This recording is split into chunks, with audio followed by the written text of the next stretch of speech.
तो भाई अब बात करते हैं एक बहुत बढ़िया चीज़ के बारे में और वो है गूगल क्लाउड का नेटवर्क के बारे में। तो देखो, गूगल क्लाउड चलती है गूगल अपने खुद के ग्लोबल नेटवर्क पर। और भाई ये छोटी मोटी गली नहीं है कोई गांव की, ये दुनिया का सबसे बड़ा और तेज नेटवर्क है, 5G से भी ज़्यादा तेज। गूगल ने नेटवर्क को बनाने में हजारों करोड़ों रुपए लगा दिए साल भर साल, मतलब बिलियंस ऑफ डॉलर अगर बात करें अमेरिके के हिसाब से। एकदम वैसे ही जैसे कोई किसान अपने खेती में साल दर साल मेहनत करके सबसे बढ़िया खेती तैयार करता है। अब बात ये आती है कि नेटवर्क होता क्या है। इसका मेन गोल है कस्टमर को सर्विस देना, और सर्विस क्या है? हाईएस्ट पॉसिबल स्पीड और लो लेटेंसी, ताकि उनकी एप्लीकेशन चले एकदम बटर जैसे स्मूथ, मक्खन जैसा स्मूथ क्या बोले तो। और गूगल ने दुनिया भर में 100 से ज़्यादा कंटेंट कैशिंग नोड्स लगा के रखे हैं। अब क्वेश्चन ये आता है कि कंटेंट कैशिंग नोड्स होता क्या है।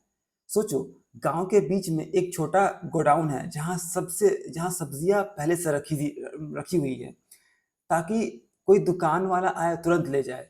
बिल्कुल वैसा ही कैशिंग नोड का काम है। ये नोड्स हाई डिमांड कंटेंट को पहले से स्टोर कर लेते हैं, ताकि जब रिक्वेस्ट करें तो रिस्पॉन्स सबसे नज़दीकी जगह से मिले, मतलब तुरंत जवाब वाली सर्विस। अब गूगल क्लाउड की लोकेशन की बात करें तो वो फाउंडेशन है जिनके ऊपर पूरा कस्टमर काम चलता है। हर लेयर, चाहे रिडंडेंट क्लाउड रीजन हो या हाई बैंडविड्थ सी केबल हो, सब डिज़ाइन किया गया है एक ही मकसद के लिए, और वो है आपका सर्विस यूज़र तक बिना डिले के आसानी से पहुंच जाए।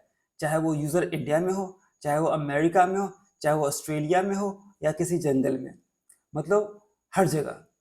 अब गूगल क्लाउड की इंफ्रास्ट्रक्चर दुनिया के 7 मेजर ज्योग्राफिकल लोकेशन पे है।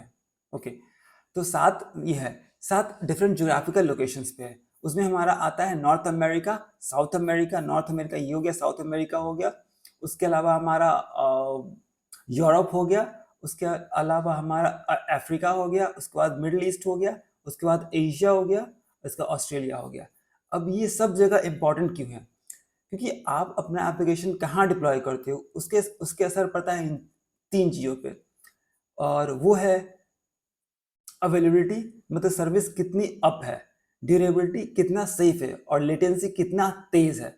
लेटेंसी सिंपल भाषा में देखें तो एक पैकेट ऑफ इंफॉर्मेशन को आपके सोर्स या डेस्टिनेशन तक जाने में कितना समय लगता है। जैसे पोस्टमैन को गांव से शहर तक पहुंचने में जितना टाइम लग जाएगा, वही लेटेंसी होता है। मतलब जितना कम हो, मतलब अब जितना जल्दी आपको पोस्ट ऑफिस से लेटर मिल जाए उतना अच्छा, तो मतलब जितना कम लेटेंसी उतना ज़्यादा अच्छा।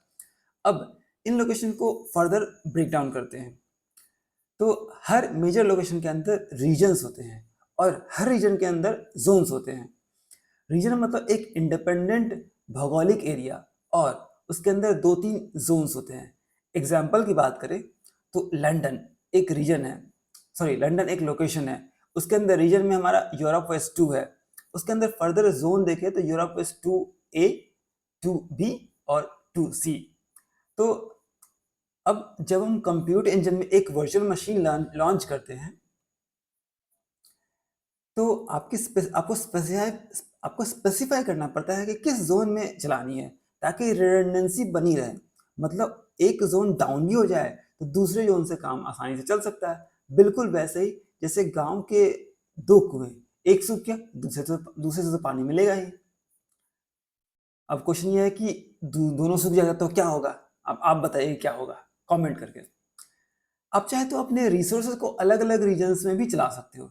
ये यूजफुल है अगर आपके यूजर्स दुनिया भर में बैठे हैं तो। अगर किसी रीजन में नेचुरल डिजास्टर हो जाए, जैसे तूफान आ जाए, भूकंप आया, डेटा सेंटर ही बिजली गुल हो जाए, फिर डेटा सेंटर ही क्रैश हो जाए, कुछ भी, या फिर बम ब्लास्ट हो जाए, कुछ भी। और कुछ गूगल क्लाउड सर्विसेज सपोर्ट करती है मल्टी रीजन कन्फिग्रेशन। अगर देखें मल्टी रीजन कन्फिग्रेशन में, तो हमारा आता है, एग्जाम्पल की बात करें तो क्लाउड स्पैनर आता है वो मल्टी रीजन सेटअप में। इसमें डेटा मल्टीपल जोन्स में रेप्लिकेट होते हैं, सिर्फ एक रीजन के अंदर नहीं, बाकी मल्टीपल जोन्स के क्रॉस भी।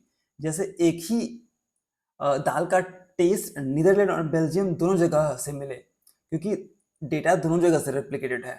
तो हाँ, भले थोड़ा सा टेस्ट में अगर हम प्रैक्टिकली बात करें तो टेस्ट में डिफरेंट आ सकता है अगर अलग अलग जाए, लेकिन लेकिन दाल तो दाल ही है। ये setup low latency read operations allow करता है, मतलब हर यूजर अपने पास वाली से डेटा फास्ट रीड कर सकता है। अगर नीदरलैंड के पास बैठा है तो यहाँ से डेटा रीड करेगा, अगर बेल्जियम के पास बैठा है तो यहाँ से डेटा रीड करेगा। और हाँ, गूगल क्लाउड हर साल नए रीजन्स और जोन्स ऐड करते रहता है, और इसको हम सबसे लेटेस्ट वाला देख सकते हैं कहाँ पे, और ये है google.cloud.google.com/about/locations।